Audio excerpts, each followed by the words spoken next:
দাম্পত্য জীবনে একজন স্ত্রী তার স্বামীর কাছে কি কি ডিজার্ভ করে? ডিজার্ভ, একজন স্ত্রী তার স্বামীর কাছ থেকে কোন কোন বিষয়গুলো ডিজার্ভ করে এ নিয়ে একটু বিতর্কের মুখে না পড়ে,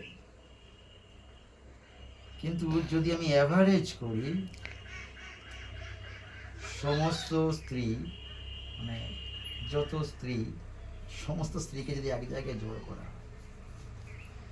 এবং তাদের দিয়ে যদি কিছু বোঝা যায়, তার উপর ভিত্তি করে যদি বলতে হয়, এখন আমরা তো বিয়ে দেখেছি, মন্ত্রের সঙ্গে বলানো হয়, ভাত কাপড়ের দায়িত্ব নেওয়া হয়, এগুলো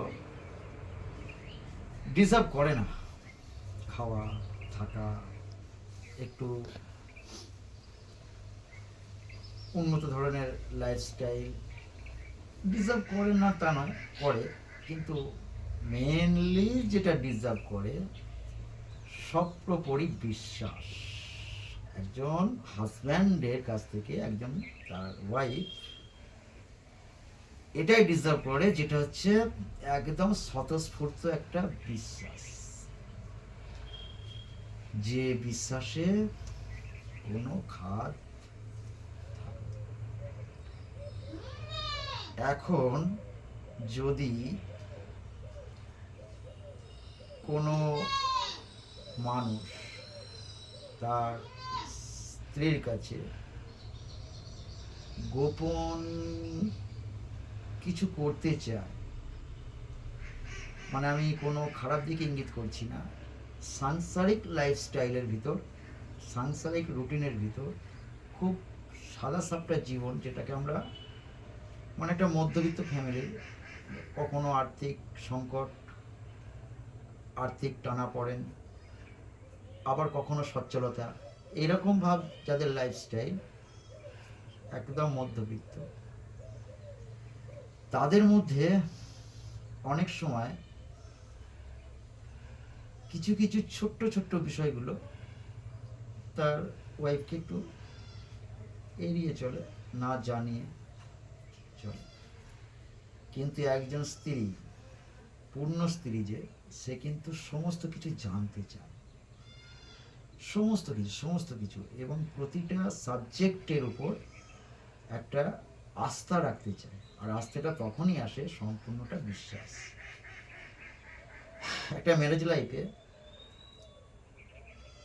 লাইফটা সুন্দর হবে উভয়েরই যখন একে অপরের প্রতি একটা সুন্দর বোঝাপড়া থাকে।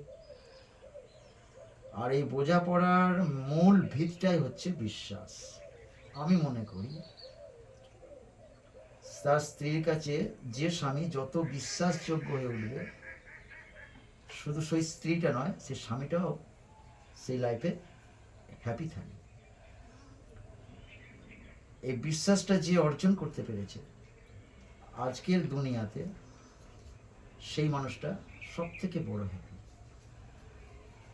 যদি কোনো স্ত্রী তার স্বামীর কোনো বিষয়ে অসন্তুষ্ট, মানে বিশ্বাসের ক্ষেত্রে কোনো সংশয় না থাকে, যে আমার স্বামী এইটা বলেছে মানে একদম সঠিক, ওখানেতে কোনো খাদ থাকবে না, বা এটা করেছে মানে এটাই ঠিক, যদি সে কখনো এরকমটা অনুভব করে, তাহলে সেই স্ত্রীর সেই স্বামী আজকের দুনিয়াতে খুব হ্যাপি। এবং ওদের ম্যারেজ লাইফটার পাশাপাশি আরও যারা বাবা মা, সন্তানরা, ভাই বোন যারা জড়িয়ে আছে, কম বেশি তারাও খুব সুখী হবে। ওই একটাই অস্ত্র, যেটা হচ্ছে স্বতঃস্ফূর্ত বিশ্বাসটা তার স্ত্রীকে দেওয়া, কোনোরকম মিথ্যার কিছু আশ্রয় থাকবে। বোঝা গেল? তাহলে রাকেশ, আজকে এই পর্যন্তই।